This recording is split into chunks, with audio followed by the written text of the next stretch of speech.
Hello dear students, I am Dr. Garima Srivastava from Lal Bahadur Shastri College, Lucknow. Now we have discussed the role of International Labour Organization. We have also discussed how far unions can unite in the form of global unions in context of international international human resource management.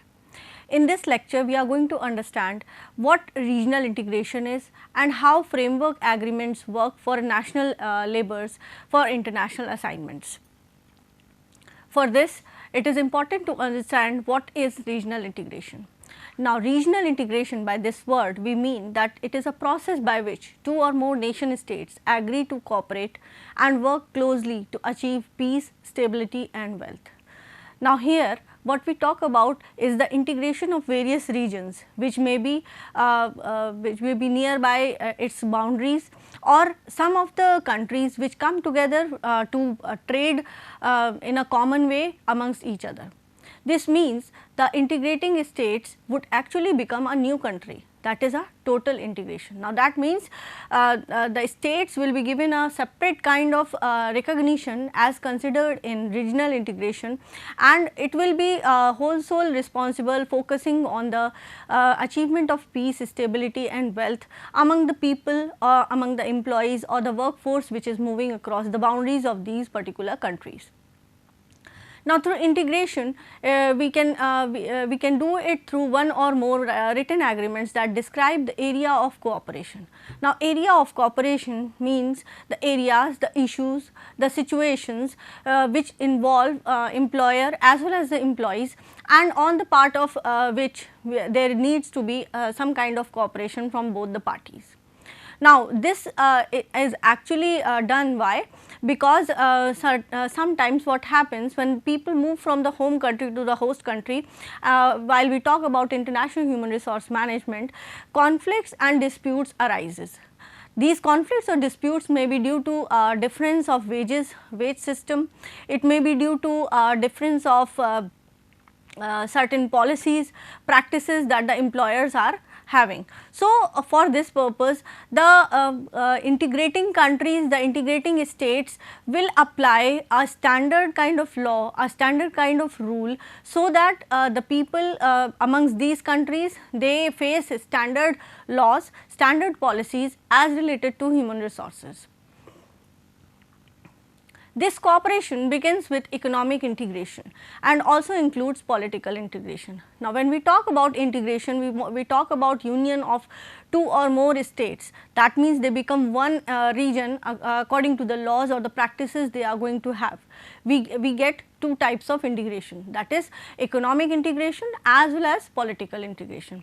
Now, when we talk about economic integration, it means that we are going to apply same kind of wage standards, same kind of policies, practices related to salaries or remuneration of the people in both the countries where they are working. For example, if there is regional integration between India and say Nepal or say China. So, over here the people were working in different organizations will be getting similar kind of salary package or wages as compared to their existence in the organizational structure. So, if they exist, if they are on the same positions in the organization structure, the wages will almost be on a similar manner. This is called economic integration. Then comes political integration. Now, political integration means union of political rules or practices which are implemented by the political parties or say government of these two countries. So, apart from wages, apart from salaries, apart from economic factors, certain other factors also need to be integrated when people move from one country to the another. Now, when we talk about integration, it can be defined on a scale which is from 0 to 10, with representing 0 as no integration at all and 10 as complete integration. Now, on this number line, we have a midpoint that is called as 5, and this 5 is called as your solid market, and before this we could further say that the table 1 to 4 will represent the economic integration and 6 to 10 will represent the political integration. The halfway that we were talking about, the 5 point, it represents the single market or the complete completion of economic integration. Now, that means till 1 to 4 it is economic integration. As soon as the point 5 comes on this scale, that those two countries or the members of that particular region integration are complete with their economic integration, and they will move towards the political integration after the number 5 on this scale. So, it says it means that the integrating states would actually become a new country or a total integration. Now, why they will be called as a new country? In respect to business, in respect to movement of people, it will be in respect to relocation of people from one place to another. So, due to this relocation, the differences that the people face, the differences that they experience would be somewhat lowered, would be somewhat reduced if this kind of integration is done between the trading countries. Now, coming on to economic integration, it is a process by which different countries agree to remove trade barriers between them. So, of course, when we talk about economic integration, that means removal of any kind of economical factors, any kind of economical boundaries or economical barriers, so that people are able to move from one country to the another. So, when we talk about trade barriers, it can be tariffs or taxes that are imposed on import of a country, or it can also be quotas, a limit to amount of a product that can be imported, and as well as the border restrictions. So, these three can be the types of barriers the countries impose on the other countries, so that trade becomes more and more tough. So, to relax this particular tougher norms or tougher laws related to trade barriers, these can be relaxed to a certain extent if the countries belong to same regional integration. Now, we have an example over here. For example, Canada, Mexico and United States have formed NAFTA, that is North American Free Trade Agreement, which reduces trade barriers between the three countries. On an integration scale, NAFTA would be at about 2. Why? Because Canada, US and Mexico are still free to set their own trade barriers on goods from one country to another. So, as far as this number remains 2 on the scale of NAFTA, the trade barriers will exist. Now, as soon as or gradually as the trade barriers will be reduced, there will be some kind of liberalization, some kind of relaxation in this kind of trade barriers. Of course, what will happen? The countries will move towards more and more integration, and they will be able to achieve the number 4, which means complete economic integration. There will be complete reduction, complete removal of these kind of trade barriers between the countries of NAFTA. Now, similarly, we have to see that the countries are part of which kind of agreement, or they come under which kind of association. Those countries have to come forward and come to an agreement that they are going to reduce the trade barriers for the movement of people as well as for the movement of products or goods or services. Then comes to the political integration. Now, when we talk about political integration, it means union of governments or policy governments to implement policies, rules and regulations, which will be almost similar in all the states which are part of regional integration.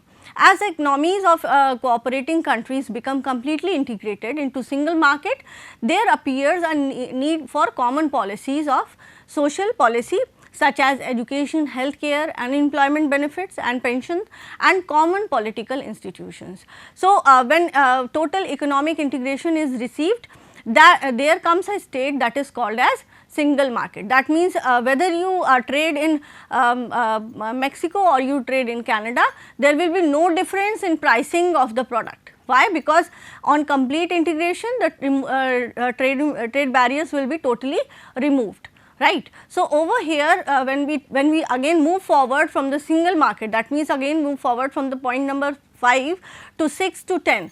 then over there comes a need to bring about a common policy structure practices which will be implemented by the government through various laws, and these will be common in between these countries who come into regional integration. This is called political integration, and its culmination occurs when the cooperating countries are so integrated that they share the same foreign policy and merge their armies. In effect, they form a new country. Now, that means they both merge each other, they both take up same kind of foreign policies, and of course, they also merge their armies. So, there comes an existence of a new country overall, leaving behind the earlier 2 countries or 3 countries who were a part of a particular agreement. So, this is called as political integration. Now, talking about the midpoint or or halfway of this scale, that is the point number 5, where the total economic integration occurs and the countries have to move towards political integration. This state is called as single market. The single market is the midpoint of the integration scale between political integration and economic integration. It is a point at which the economies of the cooperating state become integrated, and that all barriers of the movement of labor, goods and capitals are removed. Now, we have already received total economic integration. Now, it already means that all kinds of barriers related to movement of labor, goods and services have been removed. Now, apart from this, in this stage what other things happen? This stage sets a common external tariff on goods from the other countries. This is also called as customs union. A further step in the process of economic integration is adoption of common currency. That means, these 2 states who will be now economically integrated, they will move towards adoption of a common currency. That means, either Mexico will adapt the currency of Canada, or Canada will adapt the currency of Mexico, whichever country comes forward, with monetary policy regulated by the single central bank. This is called single market. Levels of regional economic integration. Now, how this regional economic integration is achieved? It is achieved through these 5 levels. Now, the very first level is free trade. Now, what do we mean by free trade? Tariffs between member countries are significantly reduced. What happens when we move towards economic integration? That means, we move towards reduction of all kinds of barriers between the 2 states who are a part of regional integration. Now, very first point they do is they will start reducing the taxes and the tariffs which are implied as in the form of quotas, in the form of duties on the labor, product or services. Second is custom unions. They start achieving the single market, and in this single market they start to sell off the particular things which is called as custom union. They try to achieve a single market, a common market between these 2 countries, and common market over here means the price of the product will not change between these 2 integrating states. Then comes economic union. That means, once your single market or common market is achieved between these 2 countries, you will move to the next step, next level, that is economic union. You will be able to establish a single market for that particular product which is sold at the same price between these 2 integrating countries. Now, at this point we have already reached to the level number 5. After this, economic integration will move forward and gradually it will move towards political union, which is called as political integration. This can be very better explained through the following diagram. Look into the diagram very carefully. On the left hand side, we have a Y margin which says level of integration. These are the level of integration which we have just now talked about. That means, it will move from free trade to custom unions, common market, economic unions and political union. On the x axis, we have complexity which moves from low to high when we move from left to right. Now, what this means? As we move towards economic integration, as we move towards single market, the number 5 on the integration scale, the complexity starts to begin. Why? Because we are trying to bring everything at one single standard, which cannot be easily done. due to certain differences that come from the external market factors. Now, we have already discussed about the external market factors, out of which cultural factor and language factors are the most important one. Now, see what happens, reduction of tariffs between members like NAFTA, Mercosur, Asia, all these sectors, all these agreements, the member countries of these agreements will form a regional integration. Now, what will happen? Common external tariff will be applied to the products or services which are moving from one country to the another, which is called as customs union. That means single tariff and trade in your own country, and again tariff and trade in the other country where it reaches after the import process is done. Two types of taxes are removed and only one common external taxes like tariffs will be applied, which is customs union. Now, free movement of capital and services, different national regulations will come along. What will happen in the common market? There will be almost a free movement of capital as well as the services between the two countries, and different national regulators will come into action. That means, countries will take their own regulations, their own policies to start implementing this common external tariff on the product or services which are moving between these two integrating states. Then there will be no barriers of internal trade, free movement of labor, harmonized labor tax, tax rates, common monetary and fiscal policies and European Union policies. It will come in the economic union level. Lastly, what will happen once the economic integration has completed and the countries or the states have started to achieve economic union, the political union needs to be brought about, which is called as common government or political integration.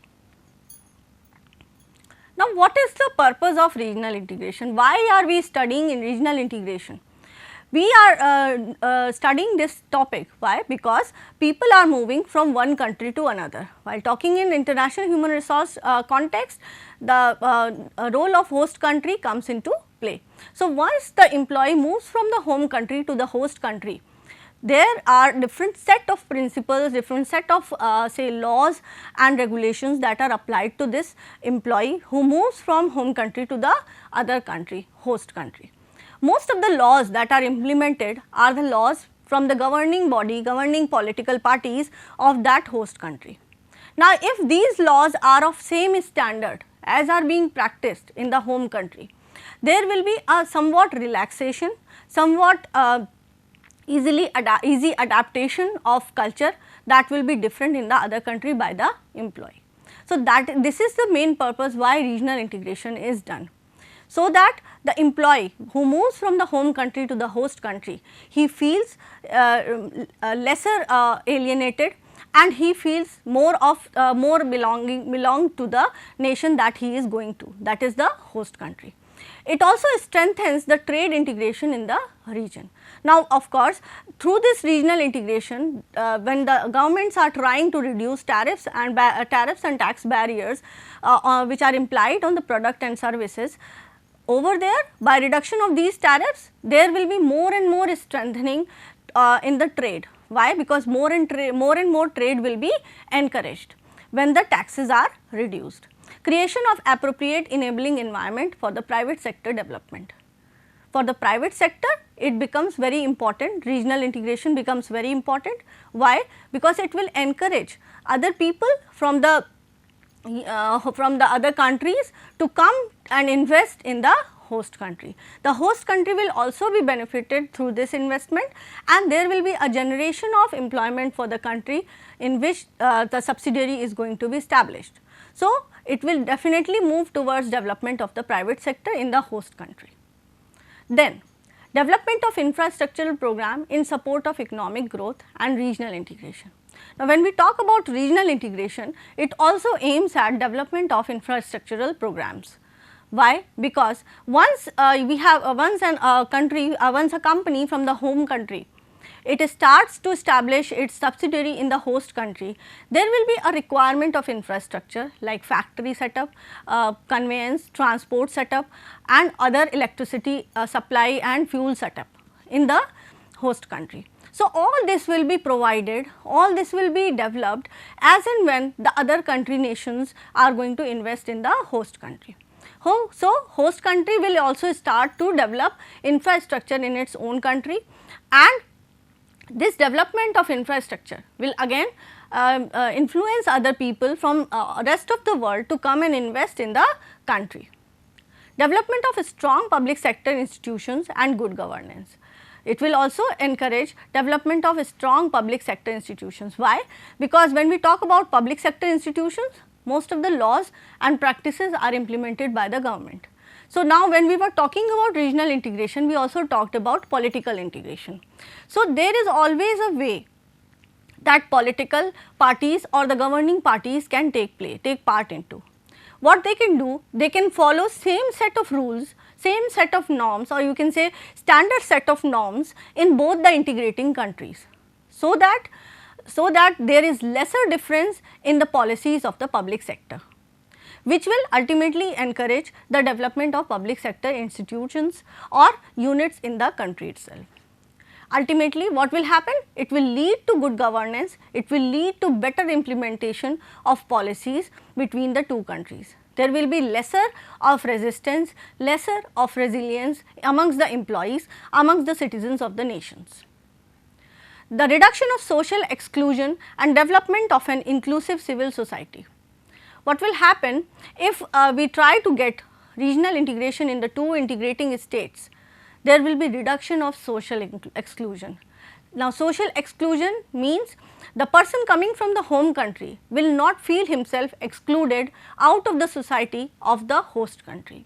More and more social inclusion will come along. Why? Because regional integration will present different policies, rules or set of laws which will help you bind with the different culture that you are going to face in the host country. So, when culture is bound by certain laws, certain limitations that you have to mingle up, that you have to gather, you have to make teams, you have to cooperate. So, if it is implemented by the governmental parties, it is more towards positive way. So, more and more social inclusion will come. That means, more and more society will be able to accept you from, if you are from the host country, home country, the organization is more acceptable, and as well as the product and services that are offered are also more acceptable. Then building of environmental programs at the regional level. If regional integration will be there, you will be both the countries, both the integrating states will be able to develop more and more environmental friendly programs, environmental safeguarding measures programs, so that the environmental factors of both the countries can be analyzed and they can be brought at the same standard level. Like for example, suppose we take an environment that is technological environment. If an organization moves from the home country to the host country with advanced technology, so this advanced technology can also be shared with the home country cooperation, and with this the upgradation of the home country will also take place. Strengthening of regional interaction with other regions. Now, regional integration will also strengthen your relationship with other regions. Whoever is the part of this regional integration, not only the two trading integrating states, the other states also who are the part of this particular agreement, there will be strengthening of the relationship between these states also, and there will be an opportunity for the states to trade amongst each other, whoever is a part of this regional integration. So, these are the basic purpose why regional integration is important and why it has become a very successful way to internationalize, to globalize in the different international markets.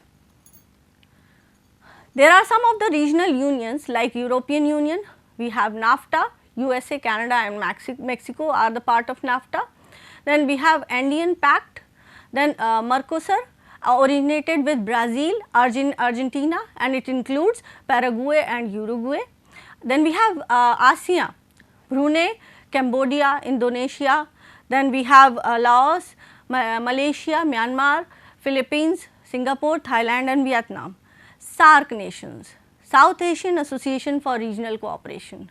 Then we have Bay of Bengal Initiative for Multi-Sectoral, Technical and Economical Cooperation. So, these many unions are already there. These help different countries, different integrating states to put up a standard economic integration as well as political integration amongst themselves. Now, regional integration agreement. These are the agreements that have led to major developments in international relations between many countries. So, whenever regional integration happens, it happens through integration agreements. Now, specifically it increases the international trade and investment, and it is the formation of the regional trading bloc. It is the basis for formation of regional trading bloc. The main objectives of these agreements is to reduce trade barriers amongst the nations, and it also aims at the its main concern is to establish peace and social security to the employees between the two countries. The first objective, removal of trade barriers and liberalization of many economies take place through regional integration, but also resulting in greater global inequality, concentration of wealth and increasing of frequency and intensity of economic crisis.